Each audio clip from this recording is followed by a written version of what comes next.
Once upon a time, in a faraway kingdom, there was a young king named David. David had just inherited the throne at the age of 25 after his father's passing.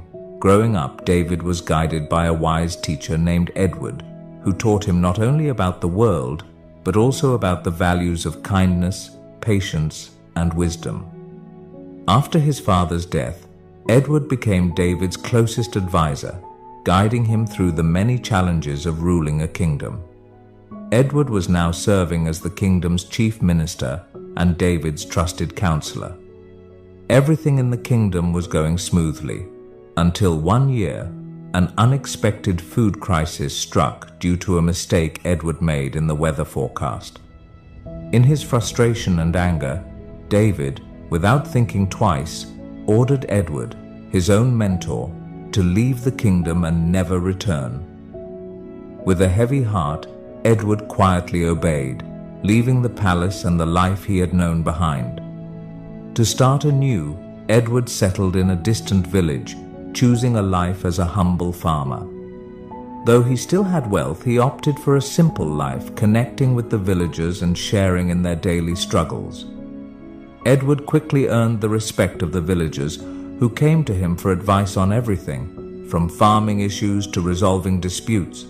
Meanwhile, back in the kingdom, David was struggling. He missed Edward's wise counsel, especially as he faced complex decisions on his own. Gradually, David began to realize that banishing Edward was a mistake, a decision made out of anger rather than thoughtfulness. Regret gnawed at David, and he decided to send out soldiers to search for Edward and bring him back. Days turned into weeks, but there was no sign of him. The kingdom was large and no one seemed to know where Edward had gone. Then David had an idea.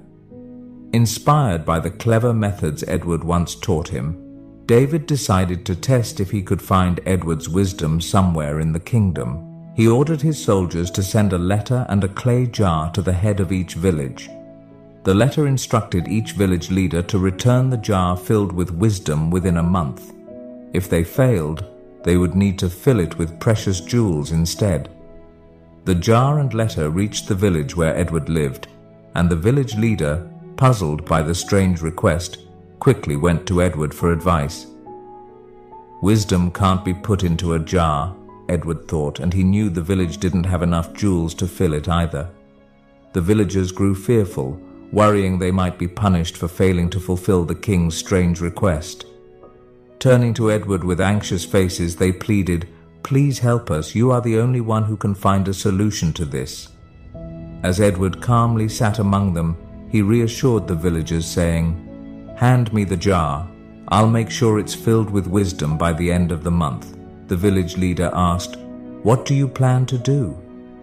Edward just smiled and replied, "I'm not sure yet, but with time, I'm certain a solution will come." The villagers trusted Edward's wisdom and left the jar with him, hopeful he would think of something. In the quiet of his farm, Edward pondered over the problem. Suddenly, he noticed a small pumpkin vine growing nearby. An idea sparked in his mind. Gently, he placed a tiny pumpkin inside the jar without cutting it off the vine. Day by day, he watered it, and over time, the pumpkin grew larger, filling the entire jar so that it couldn't be removed. Finally, Edward cut the vine, leaving the jar with the fully grown pumpkin inside. He sent the jar back to the kingdom, just as the king had asked. When King David received the jar, he was amazed to see it filled with a giant pumpkin.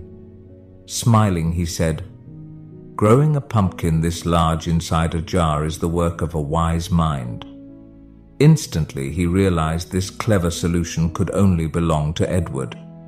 Without hesitation, David prepared to set out personally, determined to find Edward, apologize, and bring him back to the kingdom. So don't make decisions in the heat of anger. Strong emotions can cloud your judgment and lead to regrets. And second, take a moment to calm yourself before solving a problem. A peaceful mind gives rise to clear thinking, helping you find the best path forward. Remember, wisdom often comes from patience and understanding. Today, we learned new words and sentences through this story.